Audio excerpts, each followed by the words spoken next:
الو، تعالى يا حاج حمد. في فقرات؟ طب ما انت ما قلتليش. في فقرات. الفنان ناصر عبد المنعم يقول لك مبروك التكريم الله ومبروك يبارك المنصب. فيك يا محمود، الله يخليك. ايه رؤيتك كده لتنشيط المركز القومي للمسرح؟ والله يا محمود، المركز القومي للمسرح فيه جزء مهم قوي في انشائه اسمه نشر الثقافه المسرحيه وثقافه الموسيقى والفنون الشعبيه. فهمنا كله كان انه بس مركز توثيقي. الحقيقه في لائحه انشائه الفكره الثانيه بعد التوثيق هي نشر الثقافه. نشر الثقافه دي ممكن بقى يخش تحتيها افكار كتير جدا، بعضها ممكن يكون انتاجي، بعضها ممكن يكون خاص بابتكار اشكال بقى جديده، عمل ندوات، النزول لاماكن الناس في الاقاليم المختلفه يعني نبحث بقى فكره ازاي ننشر الثقافه دي ونخلي التراث بتاع المسرح المصري ده ملك الناس، يعني الناس تستفيد منه ازاي.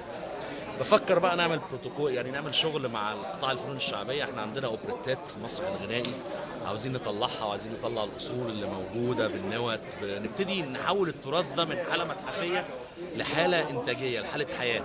الناس تتفاعل مع هذا التراث وتطوره ده من ناحيه. من ناحيه تانية نفسي جدا نوصل للاقاليم.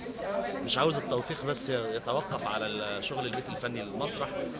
فرق الاقاليم لازم توثق، الجامعه لازم توثق، المسرح المدرسي، فرق الهواة لازم توثق. يعني عاوزين نوسع الدايره.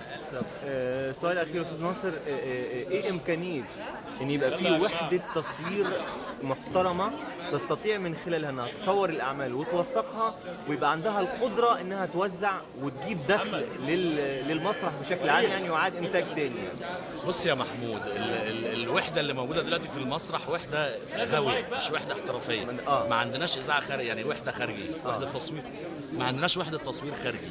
الفكره اللي انت بتقولها ممتازه، لان انت تقدر لو عندك وحده تصوير خارجي تقدر تصور تصوير احترافي ممكن تبيعه بعد كده وتسوقه، بدل ما نقعد بندور نعمل بروتوكولات مع ناس وكذا. يقوم المركز بهذا الدور.